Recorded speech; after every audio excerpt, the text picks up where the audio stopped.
bro, you was destined to sit down here.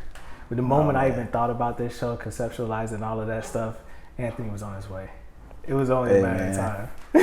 I'm excited to be here, man. I when you told me about the show, I was like, I gotta be on there. Yeah. I gotta be on there. So I'm just as excited as you, man. Yeah. To have this opportunity, man. Yeah. And we were trying to do some stuff before. We tried some stuff before. The tour. I still want to do that. Oh, we still gonna do that. We still gonna do that. Yeah. And I still want to do DNA. Yeah, we gotta do it, man. Dude, we gotta do it. That just sounds hard. The name just sounds like we gotta make it happen. That's destined to happen. Yeah. That gotta happen. How's life? Man, it's good, man. Family. Love tape, man. Got a lot of stuff going on, man. Yeah. So it's been an exciting, challenging year. Yeah. But exciting, a lot of growth, learning to be really, really independent. 2020 came with a lot of challenges, but you know, it also came with a lot of wins too. So, yeah, man, I'm excited. I was talking to someone on the phone. I forget who I was talking to on the phone. I think I was talking to someone about doing a screening call for the show, but I know 2020 has had a bunch of challenges, but even in the midst of everything, this has been like one of the biggest years that we had as far as the business, as far as everything, man. Yeah. It's just been a big year, but not just me, but just for a lot of individuals. And I think that it kind of like, it's like a bittersweet victory because there's so much going on around you. Yeah. You know what I'm saying? It's just kind of hard to like really settle in and say, oh man, this was something dope.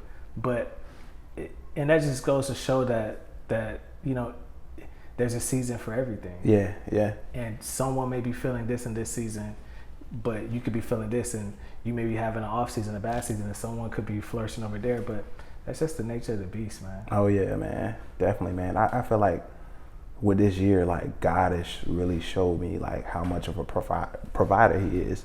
Yeah.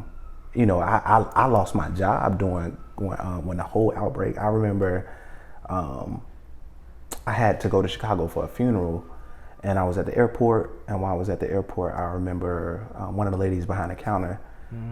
She came back and she was sad. And I was like, "Oh, everything is okay?" And she was like, "I just lost my job." And I was like, wow. I was like, man, that's sad. While she was there? Yeah, while she was there. Like the manager called her in the back and told her like, you know, hey, we gotta send you home. You can work the rest of the day or you can leave. But, you know, and I'm like, man. And I was like, the whole time I was there, I was just thankful. I was like, man, thank God for my job. Right. To get home, and then like a week later, to get a phone call like, hey, you know, and I just got a promotion. So got the phone call and he's like, hey, you know, I know we just promoted you, but due to the nature of business and we have to let you go. And I was like, wow. Wow. So I was going crazy. Took my time to really like, you know, I was like, God, what is going on? And then, you know, he just showed me how much of a provider he was. I felt like I made more financially in 2020 than I ever did. You know, working. I'm like, this is crazy. Different opportunities, and he definitely this year showed me definitely how much of a provider he really is. He truly is. So I feel like this year, two things I feel about this year. I feel like this year is one, bringing people together or pulling people apart. Oh yeah, definitely. And I feel like this year, like the next 5 to 10 years, the people that have like flourished in this year are gonna make like so much noise in the next 5 to 10 years. Yeah, man. On the good side and the bad side, because I believe like a lot of things that are happening this year, we're going to see the results, negative and positive, like in the next 5 to 10 years. Oh yeah. That's just something that I believe, because a lot of people are like kind of being forced to take that entrepreneur step. Those that have been like either on the cusp of it, man, you know, or just like thinking, should I do? This year has been like, hey, do it. Either you do it or you get left behind. And me and my brother, we were talking about it. And he was just saying how when the dust settles, where are you gonna be? You wanna Yeah. be in the front or in the back? Yeah. But that's just crazy, man. But yeah. So you we were talking before. You're not from here. Nah, man. I was born up north, Chicago. Chicago. Born in Chicago. Live right outside in the suburbs, and I grew up in a little town called Dixmoor, right in the suburbs of Chicago. So, yeah, man. What about you here? Here, family. We moved here. Actually, like the day I turned 13, we moved here. It was family, yeah. So I consider myself a Floridian now. So I've been here so long, but moved here. Parents just wanted something different. Put us in a different environment, new opportunity. Got here, thought it was gonna be like literally like I thought I was gonna be living near the beach. I thought I was gonna be able to just like I had these dreams like I'm gonna get out of school, I'm gonna run and get my skateboard. Didn't even know how to skateboard, but I'm gonna learn how to skateboard because I live in Florida. I'm gonna throw my skateboard down, grab my surfboard, and go straight to the beach and surf. Get here, we pull up and we move straight to the projects. Like in the middle of buildings. In the middle, I'm like, what is this? I was like, where's the beach at? Yeah, but we was far away from the beach. Yeah, we ended up moving to a town called Titusville, Florida. Ooh. So it's nothing there. Only the movie theaters, and we call it the Hall because it's only a strip with just stores. It's a hallway with just stores. It's not even a mall. So dang. Yeah, movie theater and bowling alley. It's the only thing. That's it. Yeah. I think I might have passed through Titusville. Do you go back to Chicago? You still got family there? Yeah, like a majority of my family, like my grandma, my uncles, aunties, everybody lives in Chicago still. So yeah, I had to go up there unfortunately for a funeral for a close friend, but I haven't been there like before that. It has been years since I went back. Wow. So just so consumed by my Florida life, so I just haven't had a chance. So it was good. Although it was a sad time to go up there, it was nice to see like my grandma, my aunties, and my uncles, and it was cool. It was dope to go up there. So when did you get to Orlando? Got to Orlando. Of course, you being in Titusville, you just want more. You get tired of just the bowling alley and the movie theaters. As far as jobs, you have to go to other cities anyways to get jobs because it's not that much going on in Titusville. So I was always in Orlando. Had friends lived in Orlando. And then I end up meeting Jen, and I'm like, oh man, Orlando's where it's at. I gotta get to Orlando. So I remember the process of moving here. When I moved here, I was just like excited because it was just so different. And then a lot of my friends like from Titusville the move is Orlando, either Orlando or Tampa or Jacksonville or Miami, but Orlando is like I'm not too far away from home, and I'm right here near the city. Now that I'm here in Orlando, it's like I don't really want to be in Orlando. I gotta get us to go. Yeah. It's not bad. The only thing I'll say about Orlando is just like for what you want to do as far as like career wise. Yeah. Depends on what you want to do career wise where you would decide to move. I think I'll always have something in Orlando, have a home or something like this in Orlando, but I definitely do, or at least if I live here, I want to be able to like branch out to do things. Yeah. And then that'll make you want to be here. Definitely. Because you're like, dang, I want to go back home. But I like the pace of Orlando. Oh, you do? It's not too slow. Yeah. And it's not too fast. Unless you're driving on I-4. I-4 is like, I hate I-4. I hate it. Me too. It's like, and my last job, I used to have to go on I-4 every single day. Gosh, dog. Yeah. That I-4, and the older I got, the more I started hating I-4. Oh yeah. Like I can honestly say that's the one thing in this world that I hate. I avoid it at all costs, especially with my children. If my children are in the car, like my wife, Oksana, tell you, if my kids are in the car, I'm not taking I-4. Yeah. I won't take I-4. Just because of the people on there, And then the construction is never ending. I'm like, when is this construction is gonna be doing? Y'all been in the same spot for at least 2 years. Yeah. So yeah. So wait, you said you met Jen. So you was in Titusville when you met Jen? Yeah, I was living in Titusville. She used to actually make trips to come see me in Titusville. When did you get to Orlando? I think I've been living in Orlando for probably about 7 years now. 7 years now. That's not too not too long. Wow. So that's probably around the time we met then. Yeah. I was probably just moving to Orlando. Heavenly Home. I was newly to Orlando at that time. So when did Triumph for Music come into play? Titusville, Louis. We all lived in Titusville. So that was a Titusville thing. Yeah. But Larry, he stayed out here in this area. Of course, Philo, Orlando. Mm-hmm. But yeah, me and Lou, we stayed in Titusville. So yeah. Dang, you want to talk about Triumph for Music? Yeah, man. So how did that come to be? What was that whole thing like? Yeah, man. So originally it was Triumph for Music. It was like Louis. It was Louis and Conviction. Mm-hmm. And they both were the only two artists on the label. And I was like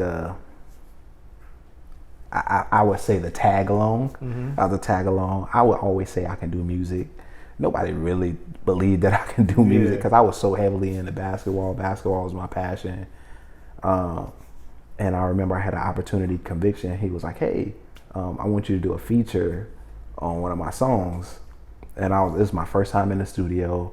Well, not my first time, because the first time I was ever in the studio, I got kicked out of the studio because it was horrible. It was the worst experience ever. But got a chance to do the feature, and I was always a good writer. They heard the verse and they was like, "Oh, so he can really rap." Mm-hmm. And they set up a meeting and we got together and brought me a part of the team. And I felt like with Triumph for Music, I really learned how to be an artist with Triumph for Music. Like those days, the rehearsing, the recording process, and coming up with a project. I learned a lot of valuable things with Triumph for Music. That's dope. Yeah. So what made you seek Heavenly Homies, or when did Heavenly Homies come into play? Yeah, so just after my time with Triumph for Music, having a team and, trying to do everything on your own once you go completely independent, trying to balance being like recording your music, being the artist, promo, doing juggling all those hats. I was like, man, I need like management. I need more structure because I was still new to it, being out there on my own. And I heard of Heavenly Homies. Used to always see them on the scene. Some of the events some of the artists we were on some of the same events, and sat down, spoke with them, and it was the right move. So I got to meet you and meet some other dope people, and I was thankful for that time.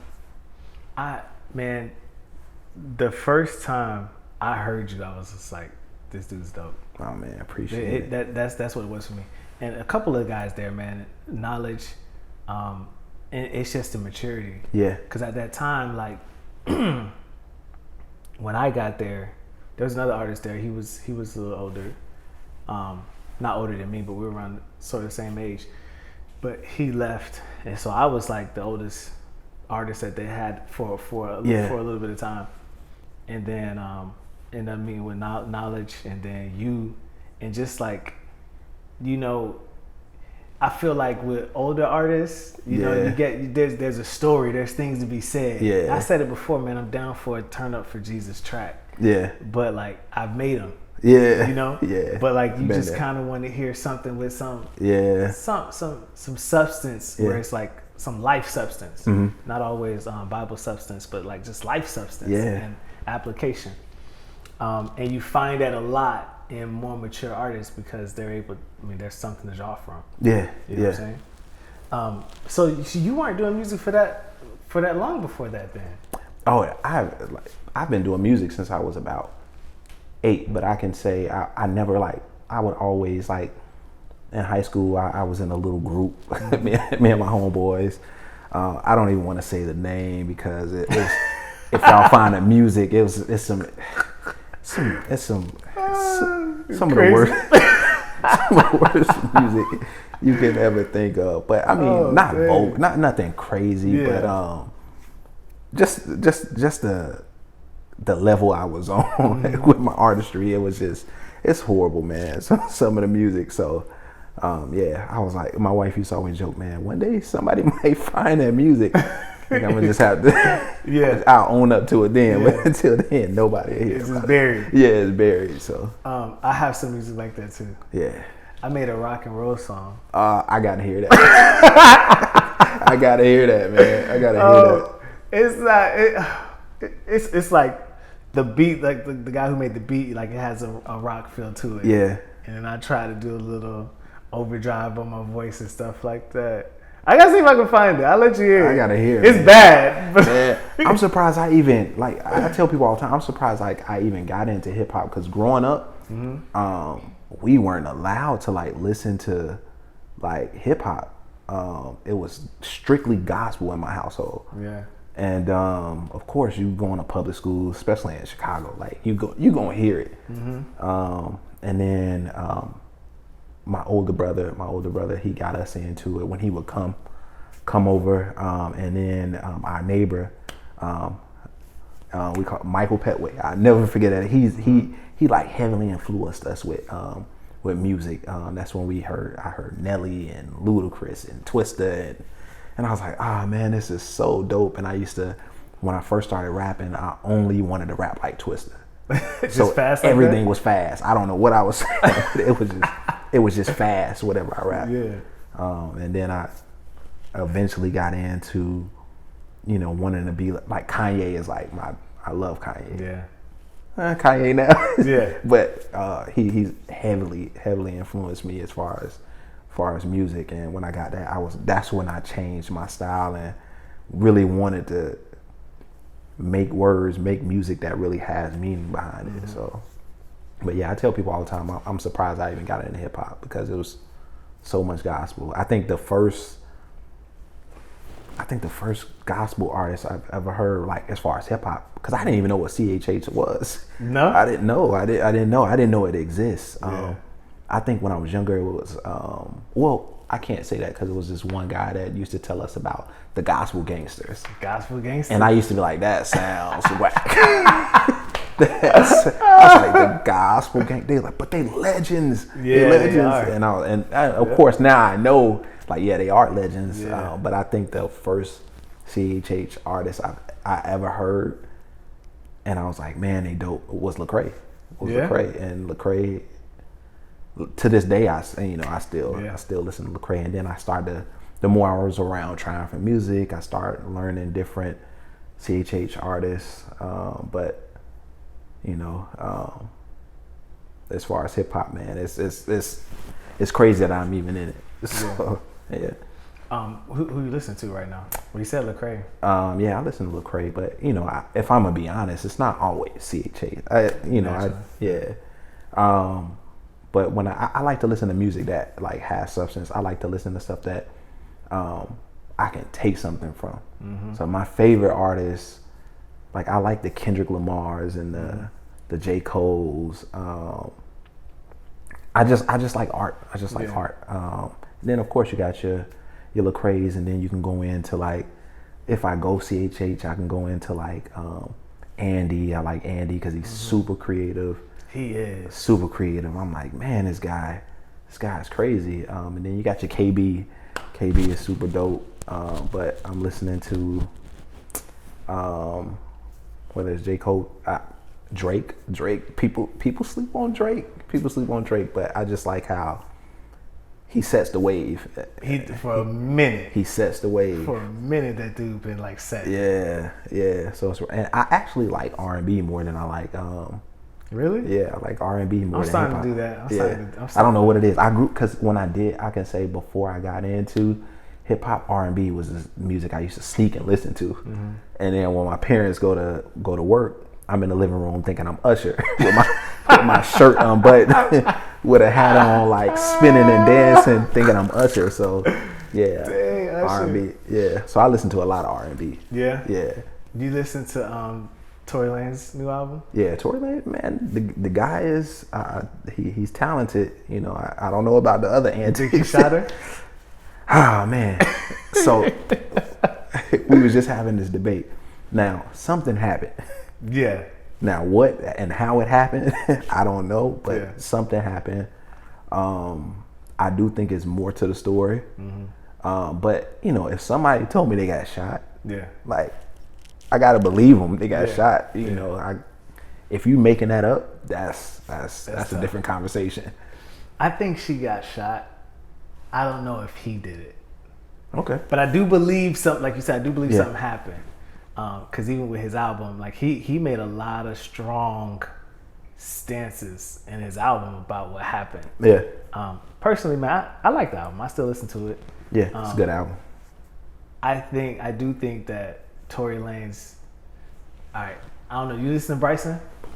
So do I? Well, yeah.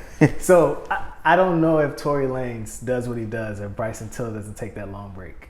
Because remember, Bryson Tiller was doing his thing. Yeah. Trap Soul was like taking off for him, and then all of a sudden he just got quiet. And then we started hearing this Tory Lanez coming around. I think that's interesting that you said that. I think Tory Lanez, I do think he's talented enough as far as the music, because he's song choice is amazing. Yeah. It's amazing. Like the singles he chooses. Brilliant, and he's independent at that, so I know he has a lot of say-so in that. So I think eventually, even if Bryson was in the picture, still I think he would have found a window. I think he would have found a window. Yeah, you probably with the right song. Because honestly, the only reason why I gravitated to Tory is because I wanted that sound, and Bryson was gone. Yeah. You know? Yeah. So, but that's crazy. So. You brought up Lecrae. You heard Restoration, right? So, to me, I feel like and I think we did talk about it. We talked about Restoration. Did I talk to that about you? Someone I talked to Restoration. We probably did. We probably did. But I feel like that is like the best Lecrae album. Yeah. Like hands down, I think that's the best we've heard from Lecrae, like ever. Yeah. As far as like content, as far as like song selection, because some of his stuff and the reason why I kind of like took a nap on CHH for a minute, Lecrae brought me back to CHH. Honestly, I took a nap on it for a minute. It's just because it was sounding corny to me. It didn't. There wasn't a lot of and I love how Lecrae put like so much life into this. Like this is we're living life, and I feel like a lot of CHH, and I said this on the sit down before, like a lot of artists and even myself, we would like to speak on subjects like from a high standpoint. We overcame it, but we never give people like the journey in between. You know what I'm saying? So it's just like, and that's the real stuff. Yeah. You know, up here, that's one thing, and I don't mind mountaintop perspective, but sometimes I ain't always on no mountaintop. You know what I'm saying? Yeah, man. I feel like that, like, because that was my struggles with CHH early on, even being in it. Of course, as an artist, like you want to make songs catering to, you know, the fan base, so you have to do certain things. But I would hear all this music, like, you know, We Win, you know, different things, like different chants, and it's like, but how did you get here? Yeah. Like, what was the process to get there? Like, did you just wake up like that? Exactly. Like, so that was always my thing. I always wanted to tell. Like, I remember somebody was telling me, because I remember I made a song called Devil Knocking and a song called Russian Roulette. That's just a hard name for a song. Russian Roulette? Man. It was on Triumphant Music Project. It was on Power. It was on Project Power. I remember somebody telling me like, yeah, man, that's cool, but you can't always, you want to tell them how, you at some point you got to tell them that you overcame that and stuff like that. But I was like, this was the process to getting there. Exactly. This is what I went through. And although that I'm saved, I'm a believer, like I still deal with these things. There's certain things that you deal with you still get tempted. You still, there's certain sins, there's certain things that you face on a daily basis. It just doesn't disappear because, so I wanted to talk about that. And I was giving advice like, hey, but if you want to get here, you got to try making songs like this. And I was like, well, maybe that's not for me then, because this is what I want to do. Right. So, yeah, man, I feel you on that. I think a lot of it too is just, we don't want to ever be a stumbling block for a person. Yeah. But like life is a journey. Yeah. And people have to know that life is a journey, and they have to face the realities that come with this journey. Yeah. And I think a lot of times, and I'm not saying all that music is doesn't have a place, because it does have a place. Yeah, it does. Me as a person, I just don't want to make it. Yeah. And that's just my honest opinion. I don't mind that mountaintop perspective, and I'll give that. Yeah. I'll still give that perspective. But me, man, where I'm at now in my life, I just want to make music that means something to me where I'm at right now. Yeah. I want to make music that has something to it. Yeah. I believe. That's just my opinion. I know other people make other types of music, and you know what? The Truth had a project. I cannot think of the name of the project that he had. It was a few years ago he made this project, and he had Dr. Ravi Zacharias on that project. What is that? I know exactly what project you're talking about. That project was like, I think that project is probably one of the best, my favorite, The Truth album. Period. Yeah, man, he's on another level, man. To me, I used to say, like, before Lecrae, it was The Truth had that. It was The Truth. It was The Truth. Because he had the band and all of that. Yeah, man, he was on a different level, man. I got a funny story about The Truth. Okay. I have a funny story about The Truth. So, this is one of my most embarrassing moments, and as an artist, and I feel like every artist at some point in their career is gonna face this. But so I remember growing up listening to The Truth, and huge fan of him. And then I had an opportunity to, he came to my church one time to speak, and so I had an opportunity. Like, they was like, you're a dope artist. How about you perform tonight? While he's here, I want him to hear you. So I was like, oh my goodness, I get to perform in front of The Truth. So, I'm rehearsing all week. And literally, like, I made some adjustments to the song. Bad idea. The first bad idea. Two, I just recorded the song, so it was a new song. So I was like, but I gotta perform this in front of him. I have to perform it. Matter of fact, it was Hope. It was the song Hope that I did. So it was when I first made it. I wanted to introduce it to the world in front of The Truth. So I got up there, and I remember the light shining. I'm excited. Amazing introduction to bring me. So, like, amazing introduction. I was like, wow. So this is a big deal. Yeah. Place packed. Mm-hmm. I get up there, song start, going smooth.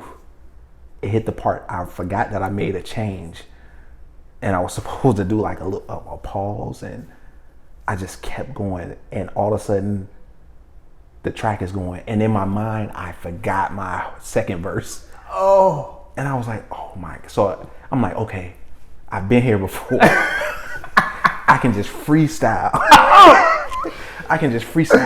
So I just start rapping another verse that I had, and I was like, oh, I think I can pull through. And it got to a point like the background vocals start coming in, and it's like, oh my goodness. Now I'm like, I know they can hear it. I messed up right now. And I just stopped. And I literally went blank in front of everybody. I went blank, and I was like, I do not know. I can't even think of another verse at this time, because now I'm in my head. Yeah. And next thing you know, it's a quiet clap. Like,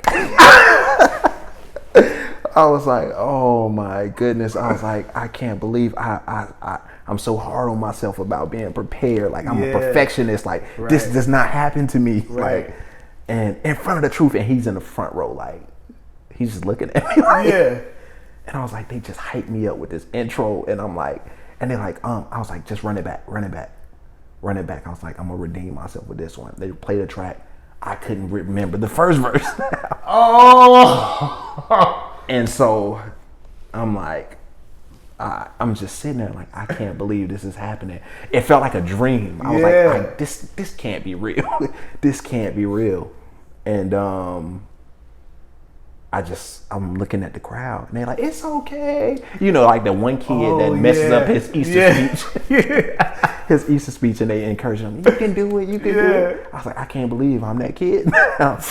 And then, but the dopest part about it is, because my wife was there, my son was there. I seen, like, I pinned my wife out of everybody in the crowd, and I just seen her just like cheering me on, like, and this was a beautiful moment in the sadness, because it was so embarrassing. I just had to give up. Like, I was like, I can't, and I was like, thank y'all, and I had to walk off the stage. During the song, while it was still playing? No, it was. At this time, they cut the music because I was like, I'm gonna try to do an acapella. I tried several adjustments, and I was like, this is not working out. And I'm like, I'm just gonna rap another song. And I literally, in that moment, I was so much in my head till I couldn't think of not one verse I've ever wrote. Wow. Not one song. I walk off the stage and everybody pat me on my back like, it's okay, it's okay. Oh, hey. I don't always drink, but when I do it from a sit-down mug. Stay thirsty, my friends.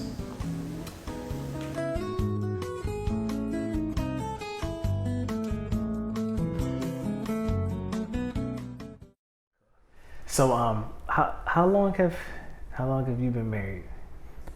5 years. 5 years, yeah. Did y'all get married around the same time we did? We got married in May. We got married in August. 2015. We got married in August 2015. Oh, we got May 2016. She's 2016. We had 2015. So 2015. We about to be and come August. 6 years. Went by fast. Yeah. Yeah. Dang, it did. 6 years, man. And how long were y'all courting for? We dated for about, I want to say like 3-4 years. 3-4 years. But it's crazy because when we first started dating, like, everybody was like, when are y'all getting married? I was like, we just started dating. Slow down. Yeah, like, don't do that. Not in a rush for that. Yeah. Yeah. 3 years. 3 years. So what was that? What's that 3 years like? Cause that's a. I'm not gonna say a long time to court. That's longer than we courted. Yeah. So what were you guys doing in 3 years? Well, I just wanted to I wanted to put certain things in place. Right.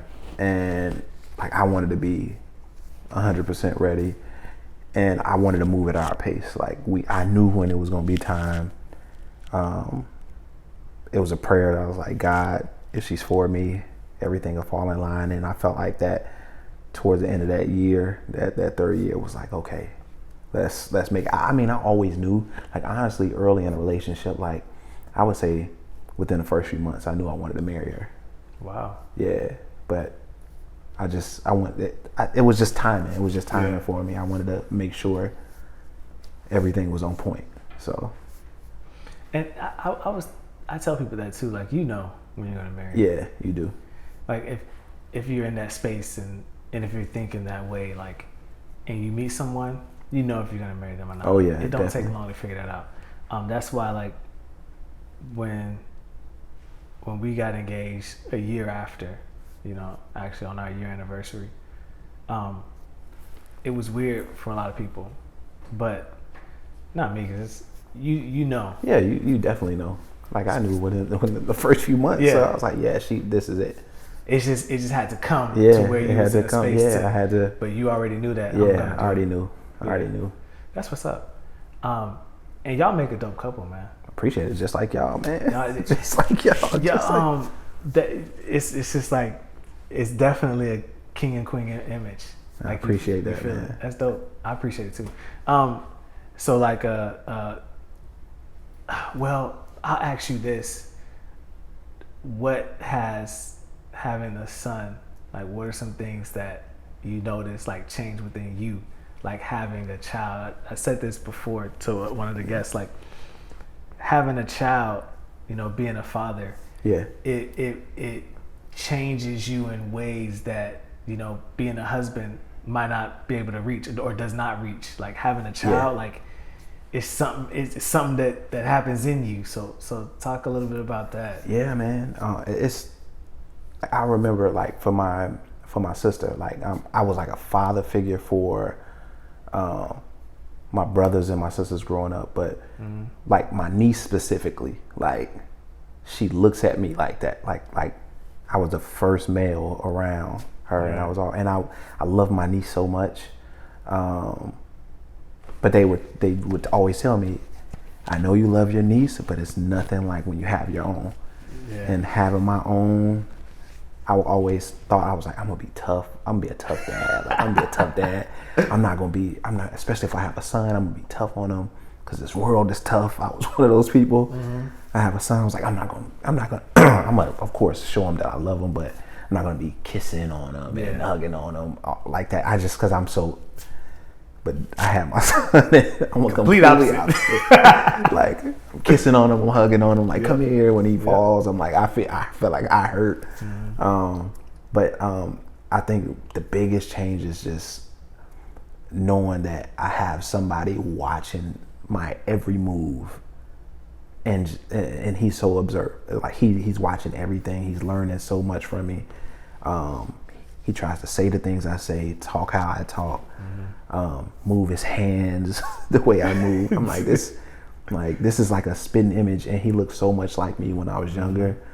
And something as simple as I remember I told my son that I was going to take him outside just to get some fresh air, and I realized like hours later I was so busy with work. He came in there, he's like, outside, Daddy. And I was like, oh yeah, I did tell him that. Like tomorrow.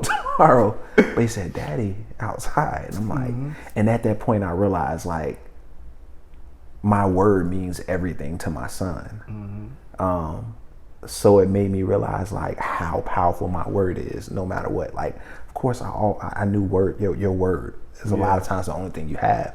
But it made me tighten up in a lot of areas, like as far as like goals and setting things. Because now I'm not only planning for me and my wife, I'm planning for my son, and I want him to see the perfect model in front of him. Of course, I'm not going to do everything perfect, but I want to be able to be a role model. I want to be able to say like I learned this from my dad. I seen my dad set a goal and he achieved it. I watched him. My dad said he was going to get us this, or my dad said he was going to make this happen, and he made it happen. So now I have to make it happen. So I think that's the biggest thing, and that's something my wife even noticed. Like he's starting to move a little different. Like, hey man, it's like a switch. It's like a switch that switched on. Yeah. And that switch is like, it's just there, and you can't explain it. But I think.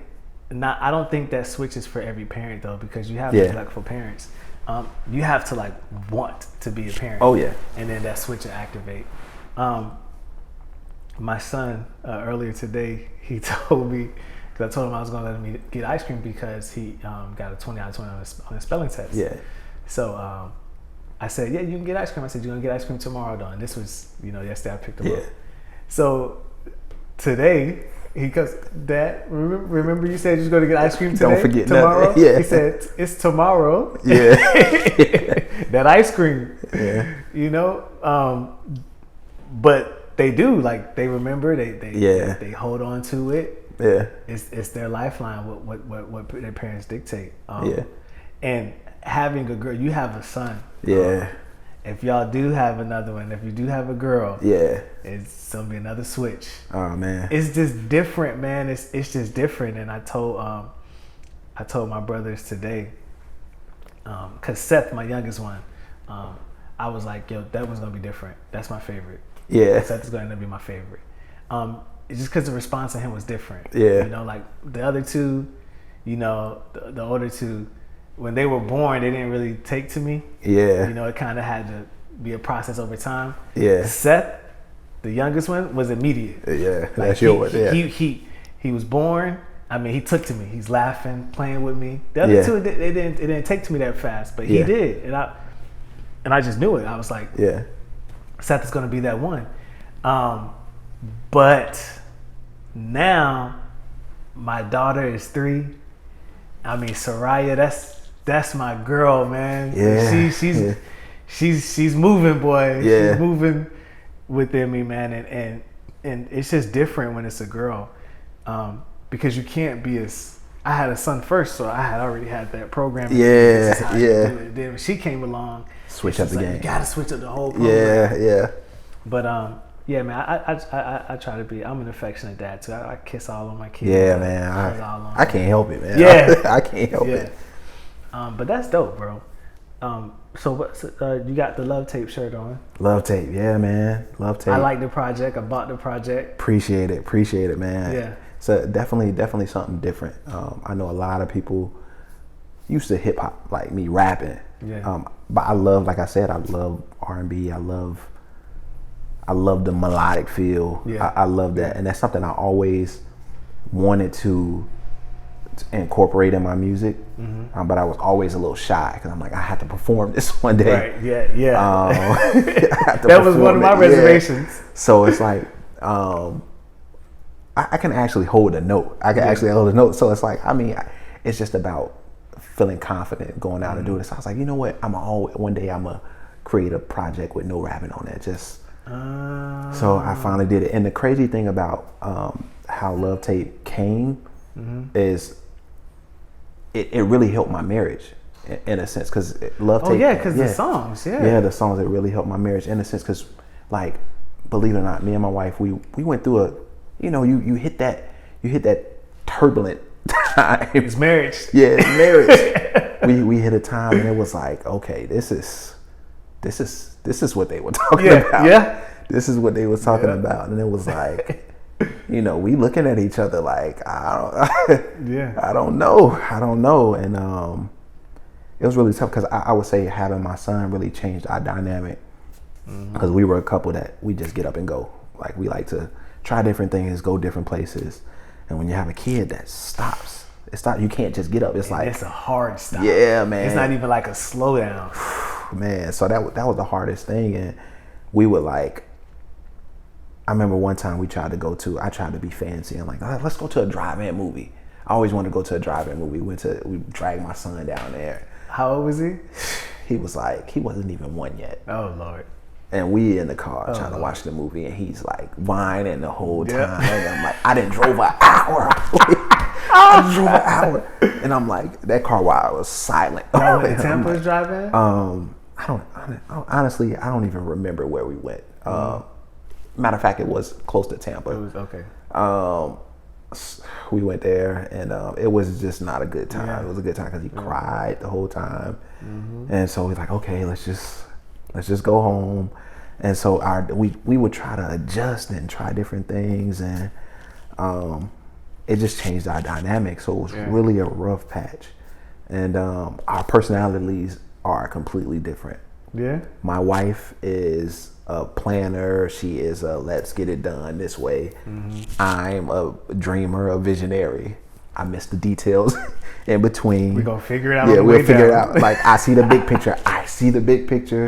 But she like, but did you think about this? And you gotta do this, you gotta do that. And I'm like, no, but I'll figure it out when we get there. We'll figure it out.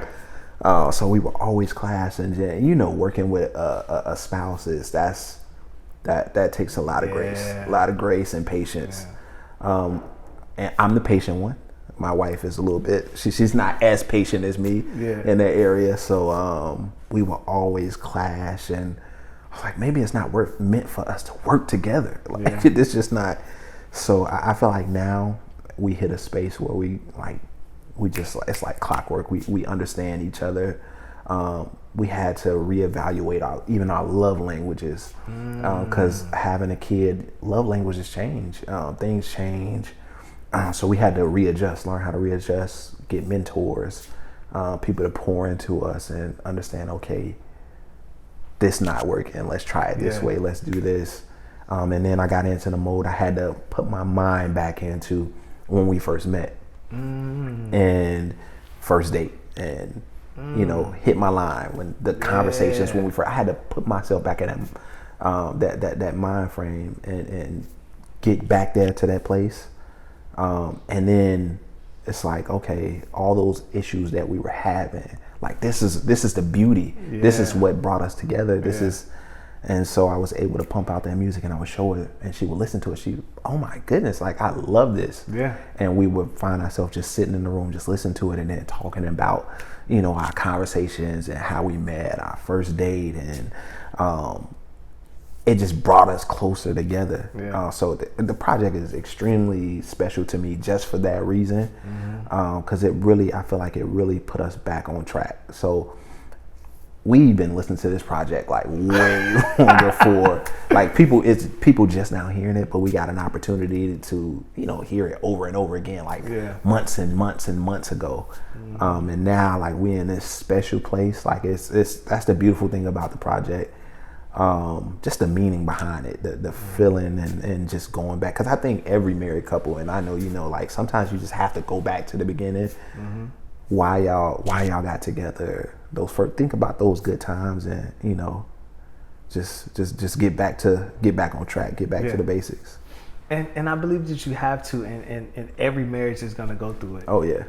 But it's necessary. Oh yeah. I believe it's necessary, and I think you go through it because it's necessary. Oh yeah. You have to go through it. One of the I had an artist on here, Deshay. He was on the show, and he said something that was crazy. He said it's like mixing two colors together, right? And he brought up red and blue. And he was like, red and blue, when you mix it together, it makes purple. Yeah. Right? And he said it doesn't make purple right away. Yeah. You got to keep stirring it. Keep stirring that thing. Yeah. And he was just like, that's what, because he used that to correlate to his marriage. And I was like, yo, that's crazy, because you hear it in the Bible that they become one flesh. Come to one, yeah. But that sentence, it's one sentence. One sentence, yeah. But it ain't in real life. That sentence takes a long time. It's a process. It's a process. Yeah. To become one flesh, and I think sometimes we don't really think or consider what it takes to attain that. All throughout life, and one thing that simplified life, period, to me. My marriage included, because that love tape is extremely detailed, so I can imagine you being a creator where you got to go mentally to draw all of that, because a lot of it you'll forget the small things throughout time. But so I could just imagine that as a creative. But we don't think about the time it takes to become one flesh. The way I simplified it was like this: life, period, is a journey. Oh yeah. It's always a journey. No one has arrived. Not a single person has arrived. And I had to learn to stop looking even at my mentors and people that I draw information from. Don't even look at them like they've arrived, because they haven't. They're still living. So they're still in their journey. So it slowed me down, and I'm not such in a rush for results. Yeah.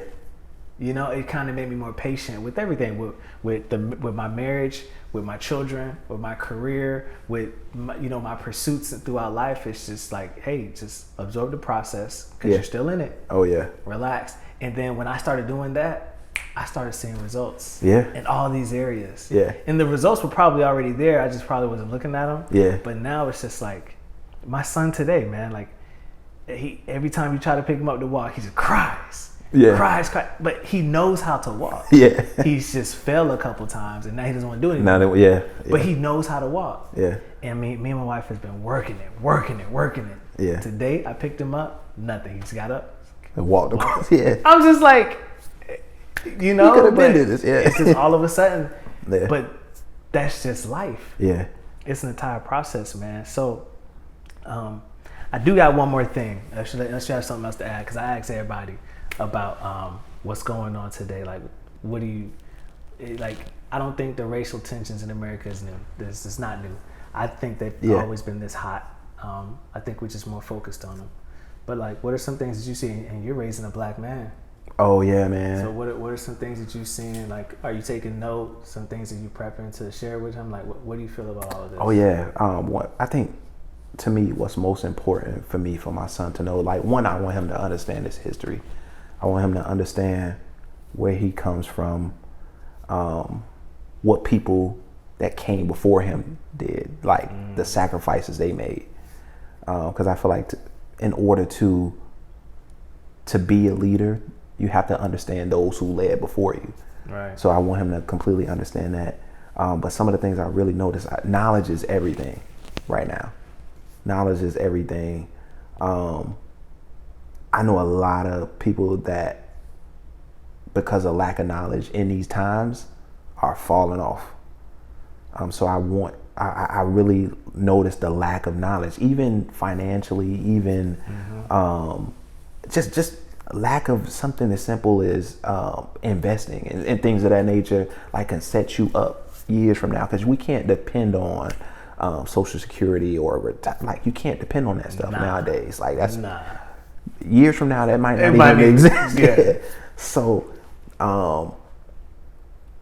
I'm starting to see, like I have a lot of friends. I have certain friends that I see make certain decisions with their money, and I'm like, man, you could have did this though, and you won't be. Now we're in a tough time, and I see certain people struggling. I'm like, if you would have did this then, you would have been able to. You would have been okay now. Right. So I'm seeing a lot. Even growing up in my household, there were things taught that weren't necessarily the correct things.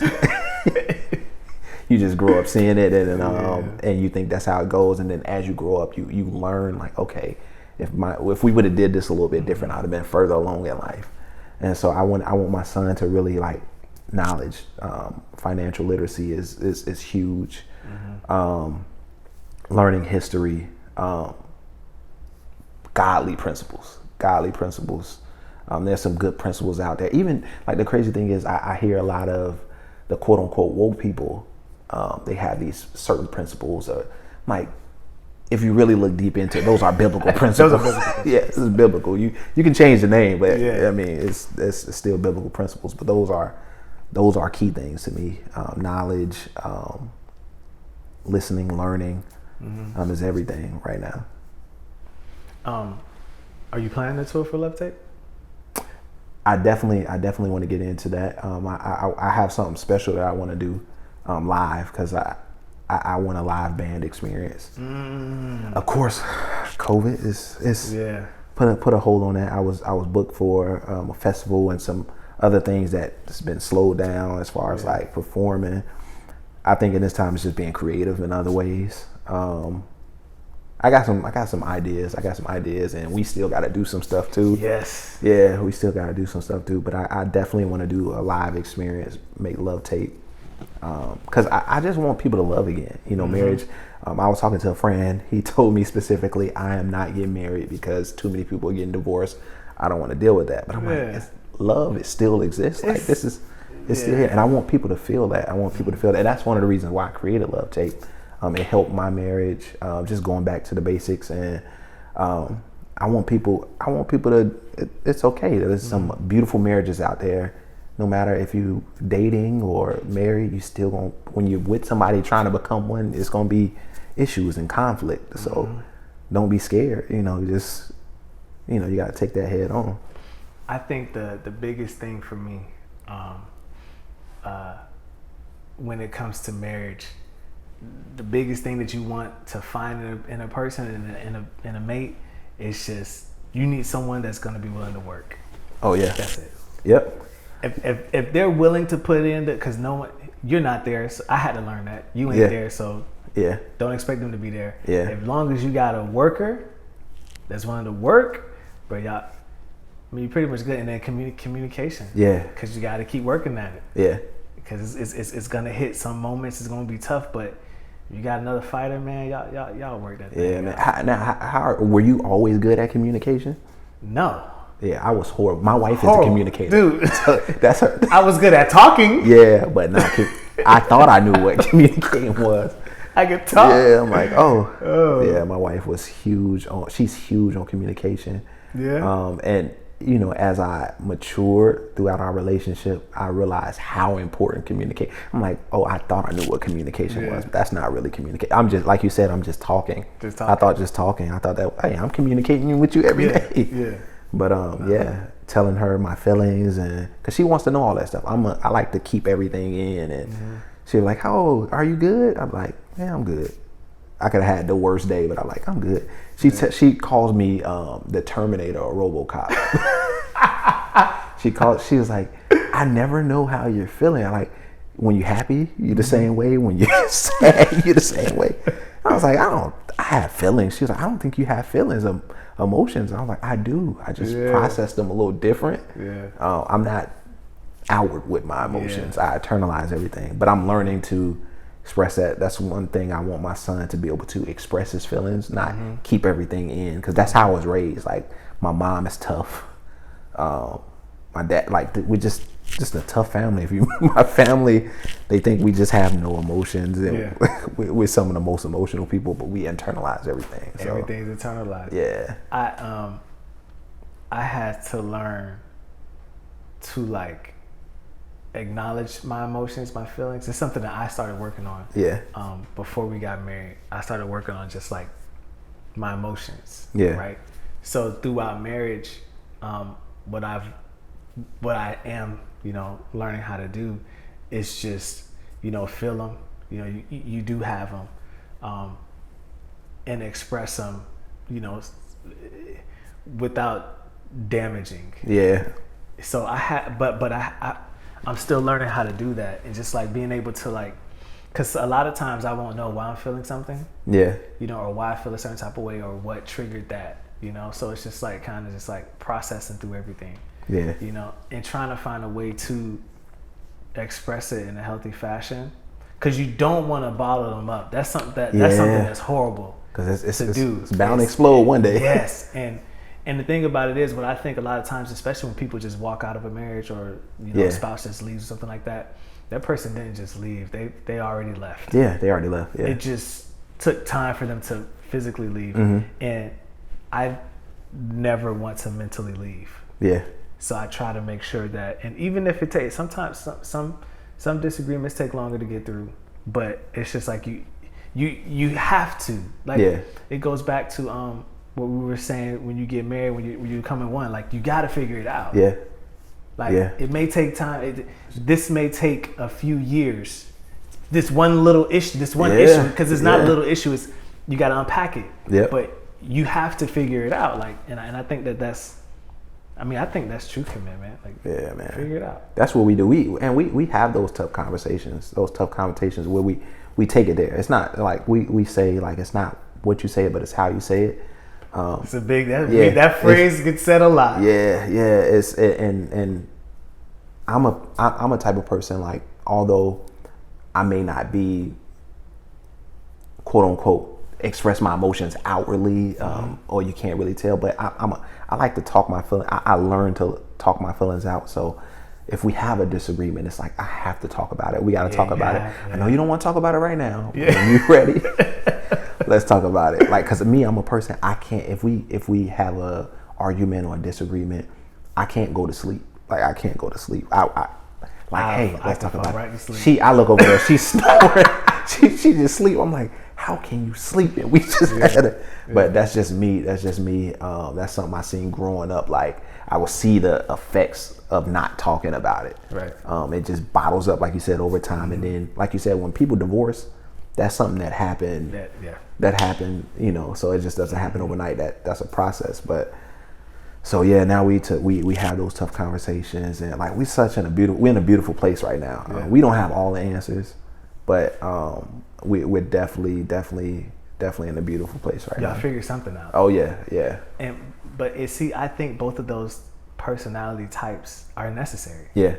Because you can't have two of the same person. Exactly. Like, but when you start noticing, because you're like, oh, I thought we agreed on this, I thought we clicked on this, and it's just like, no, you were good with that. We were good with all this other stuff. Yeah. You know, but it's just like when you learn one another and you learn the differences of that individual, and how different they are from you. Yeah. But it's necessary, even in the way that we raise our children. Yeah. The parenting styles are different. Yeah. You know, so it's just, but it's necessary because that's what gives it the balance. The balance, yeah. And when you're in a space to where you can understand that, hey, listen, let them be different because that's going to balance your house. Yeah. You know, and when you start respecting that, and then it becomes okay, then it's not a problem. Yeah. But we just have to realize that we just can't control everything. Yeah. Especially as men. Yeah. Go ahead. You got that. Yeah. You got that. You got that. Do your woman thing. Yeah, man, because I can't do half the Because stuff. I can't. What? Yeah. Oh man, nah. This was dope, man. Definitely dope, man. I did have one more thing to say, and I just forgot. Hey man, So, that's what happens in a great conversation. Yeah. Great conversation. Yeah. Yeah. You got something that you want to let the people know how to get in touch with you? Hey man, Instagram, you can reach out to me. It's Anthony _Lonell, ANTHONY_LONELL. Facebook is I am Anthony Lonell, and website, best way you can get everything. You can get to my Instagram, Facebook, Twitter, everything from my website, and that is AnthonyLonellMusic.com. Spotify, iTunes, streaming everywhere. So wherever you listen to music, you'll probably find my music there. But the best place, website. Go to my website. Yeah. Oh, I remembered. Yeah. Do you want to talk about the show that you were going to be a part of? Oh. So Songland, yeah. Songland, yeah. So, man, it's so crazy. I had an opportunity to audition for the show. So, know somebody that knows somebody. I don't like to put out names. I don't want to put them on the spot, but I know somebody that knows somebody. I reached out to them like, hey, because he was, he told me he had an opportunity. Sent them some music. He sent my music to the producers, and just sitting at work, email popped up, and they were like, "Hey, we love what we hear. We want you to send us some more stuff to get you on the next season." And you recorded the song and everything. Yeah, recorded the song and everything. I was like, "Oh, like this is amazing!" Because me and my wife, we love that show, Songland. Mm-hmm. And I sent him some tracks. He was like, "This is dope." He's like, "For this season, we got some A-list artists coming. I need you to write this particular song." He wouldn't tell me what artist it was. I was like, just let me know. Because if I had a name, I don't know what to write. And so I just started sending different stuff that I had. It's like, but we looking for this type of track. And then my mom like, just tell me the artist. Right. But yeah, so I sent him a track. He was like, I thought it was going to work, this particular song, because he was like, I love this. And so randomly, I'm at work again. And he sent me an email. Okay, we're closing out. We want to really get you on this season. So I need you to send me this type of song right away. And I was at work. And I was like, I cannot just leave work. I'm like thinking of excuses like, how can I get home? How can I get out of here? I think I'm sick right now. And so I just prayed. I was like, God, if this is a God ordained opportunity, like just let it work out. So I told the producer, I was like, hey, I'm at work right now. I cannot get to the studio. But if you can just give me the rest of the day, to the end of the day, I'll get it done right away. And he was like, I have to submit it right now. Like I got to submit, like I literally was supposed to, but I want to get you in here. Cause we like what you hear and what we hear. And I was like, I can't do it. Yeah. He was like, all right. He's like, we can try again next season.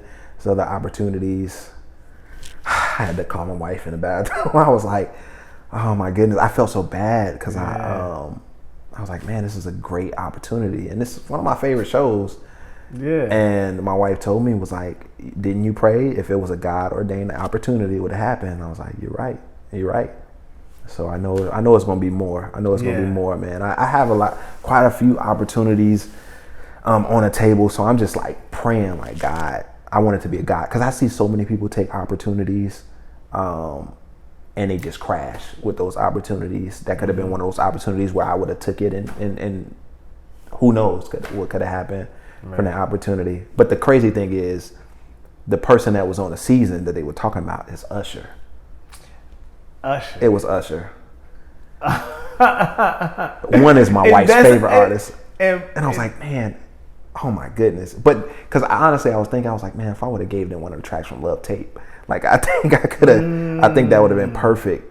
But everything works out. Yeah, and even with that, like I do think just type of artist you are, that you're gonna have more opportunities. Even with that, I think as artists, we don't like to leave any what ifs on the table. Yeah, man. Even if it is a crash, it's just like I want to let it just not work. Yeah. But don't let me not take it, because I mean, you don't know when opportunities come like that, man. You just want to take advantage of all of them.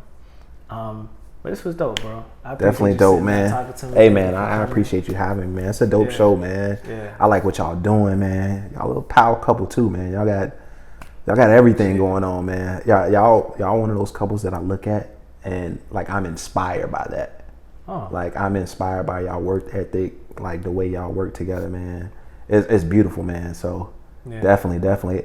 I got quite a few people that I write down. Like these are certain people that like motivate me, inspire me, and y'all definitely fall into that category. Yeah. Y'all, you too, man. Like I see what you're doing. I'm like, dang, Anthony moving. I gotta get to work. But it's that. But I think you need those people like exactly. that. You do. You need those people like that, because I mean, I think like every generation of like, you know, predominant successful people, they all know each other. When you hear them, it's just like, dang, they've been grinding, they've been seeing each other the whole time. Yeah. You know, some people make it, some people don't, and I know for me, I don't want to be that person that people talk about that's like, dang, you had so much talent. You're so talented. Yeah. I don't want no one to remember me to like be that. honest, I'm gonna try as hard as I can. At one point, I started hearing whispers that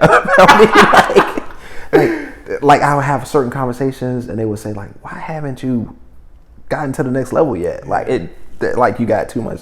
Like maybe it's my work ethic. And then like honestly, I see your work ethic. I'm like, okay, and even my wife would joke and like, you see Daniel out there moving. Like, he out there moving. Like, I'm like, yeah, and you consistent. Yeah. So that's the one thing like I've been pushing in the season is consistency, because that consistency beats talent any day. Every day. It don't matter how much talent. It don't matter how much talent you got. Like, you got to put in work, and the more consistent you are, like the more results you get. Look, I'll put it like this. If you see someone drop something and they're extremely talented and they drop one song, everyone's like, oh, that's dope. But then you got this dude that, all right, but he dropped 50 songs. It happened. That's what's happening. Eventually, you're going to be like, man, this dude is actually pretty. Because you're seeing him more. Yeah, you're seeing him more. So. The year of music I did taught me consistency. That was dope. I don't even know how you did that, man. It was tough. I don't think I could do that. It was tough. It was hard. It was tough. And I was going through a lot during that time. Yeah. But I forced myself. Dude, I made so much songs, so many songs during that year that I could drop right now. I have a few albums I can drop right now from a year of music. Yeah. But I'm not gonna drop them. But like the songs that didn't make it, just let's be glad it didn't make it. Yeah. See, I'm a perfectionist. That's the hard thing. Like I have so many songs, so many songs recorded, and my wife was like, "Why haven't you just let that go?" I'm like, nah. I worked on that like last month. That's old. I'm better than that. Yeah, I'm better than that. She's like, so you just basically record for no reason? I'm like, no, it's just I'll come back to it, but I'm on this wave now. So, and I'm like, it just doesn't quite, it's not ready for release. It's like, but I hear it, it's good. So it's just like, I'm in a mode, getting out of my own head and just letting it go, man. Gotta drop it. Yeah. I'm gonna drop some more stuff now. I'm gonna force myself to drop some more stuff, but it's just being consistent. Oh yeah. Do you freestyle Love Tape? Now my process now is I don't even write, because I record my own self. I just turn on the mic, dim the lights, and just listen to the beat, and I just come up with it, and I just turn on the mic and just go. just go. So I think about it before. I don't necessarily call it freestyle, but it's just I think about it, record it, think of the next line, record it. Some songs it could take me 20 minutes, 30 minutes to finish, and then I'm on to the next one. So yeah, that's how I do it too. Yeah, it's more fun that way. It's better that way. I'm like, I don't write no more. I try to sit down and write something. Yeah, I'm like, this doesn't feel right. I'm like, this doesn't feel right. It don't work. Let me go. I just like to whatever comes to my mind. I just put it on there. It's free. Yeah, it's more free. Yeah, I think it's more organic. It feels more organic. It does. To me, at least. It definitely does. I don't know how that would work if I did a session with somebody else recording me, because I know I have the time. Like, I'm patient with myself, but you know, if you paying somebody and you paying about an hour, you're gonna want to get in there and just record. So I do have that luxury to be able to do that. So I do appreciate that. Yeah, I appreciate it, man. Dope, man. Dope. Thank you for sitting down with me. Thank you guys for tuning into another episode of The Sit Down. Give this video a thumbs up, subscribe to the channel, turn on notifications, and then drop your comments, man. Drop your comments. Check out Love Tape. You know, I'm gonna tag it all in the video too and everything. Dope. Appreciate y'all. Next time, deuces. Yeah, bro, this was dope. Yeah, man. And the thing about it is, like, normally, like, I stopped. I used to have a timer. Oh, that's dope. And then the timer fell. During the it went off. I think it either timed out or something like that. Yeah. And then at that point, I was like, okay, God, I'm not gonna time it anymore. Yeah, just let it go. Yeah. Talk until it. It's so natural. It's so natural. Yeah. Yeah. You watch Pull Up? Oh yeah, I watch Pull Up. That's where I got the idea from. That's dope. Dope. Pull Up. Yeah. I watched a lot of Joe Budden, bro. Joe Budden. He's so good at what I would have never thought he would have been this good. Nope. I would have never thought he would, but he's amazing. He's amazing at it. That's where he started though. Media. And media, he did. Yeah, he started doing that, and then he did the rapping. He did that, and I follow him. I watch him a lot because he's good at what he does. First off, and then the way he's moving, like the Joe Budden podcast, and then moving now he's Joe Budden TV. Yeah, like man. He's Joe Budden Network, like bro, dope. Like I literally follow him. That's my thing though. This is my thing. I think we talked about it too. Don't copy, still. Yeah, hey, that's like literally. I was talking about who was we talking about? I was talking to a friend about motivational speaker, amazing. I don't know how I slipped my mind. Older guy, black guy, Les Brown. I can't believe I forgot that. Les Brown. Mm-hmm. So Les Brown, he said it. He was saying, you know, people take his stuff all the time and just repurpose it and just say it in their own way. Like, it's not stealing it. And he knows. Yeah, when you think about it, he repurposed some of the stuff he said. He got it from somebody else. Yeah. He just said it in his own way. Saying it a different way. When you think about textbooks and like college books, some of that stuff, there's millions of books that say the same thing in it. So yeah. Don't copy, steal, man. Yeah. I think I'm gonna do a short video about that. Yeah. You gotta do it. Don't copy, steal. Do it. That's a shirt. Don't copy, dude. Because it's so simple. Like I had to learn that though, because I was like, "How am I gonna do this? How am I gonna do certain things?" Yeah. And then I had to learn that someone already did it. Yeah. Follow the blueprint. Make your life easier. Yeah. If you trying to figure out ways on, let me not make it just like somebody that already went out and did it already. Someone already did it. Yeah, man. So, bro, I just took it. I'm in that stage too. I'm like, okay, I see how he moves in the music industry. I don't want to be just like him, but I'm like, man, it's working, and I'm seeing other people benefit from it. So, bump it. Just do it. Some musically, the one person that I bite a lot from, Jaden. I take he's on a, like, people sleep on him so much. On like, Jaden I'm like, this hard. guy. Like, I hear some of his stuff. I'm like, how did you come up with that? Like, yeah, he's way ahead of his time. Willow, his sister, she's dope too. I haven't listened to her music. I don't like her voice too much. Yeah, she has it. So it's hard for me. You have to really she's like acquired. That style. But her writing ability is what I like. Her writing. I like her Her is the singer. Have you I ever haven't heard? listened to her. You Been hearing a lot about her. Bro. Joe Budden talks about her a lot on his Her podcast. is my favorite. Like Brandy is my all-time favorite female vocalist. Brandy? Brandy, a lot of people like Brandy. I must be sleep on her. Yeah, man. My wife was sleeping on her, but I had to make her a believer. I had to make her. She's like, Brandy, she can sing, but you know, I'm like, no, you gotta really listen to it. And I had to take her to certain songs and certain videos of her really singing. I'm like, she's amazing. But her, she play every instrument. Really? Amazing voice, songwriter, everything. Yeah, she's dope. She's dope. Yeah. Dang, bro, we could do this all night. Yeah. Especially when you get on music. Yeah.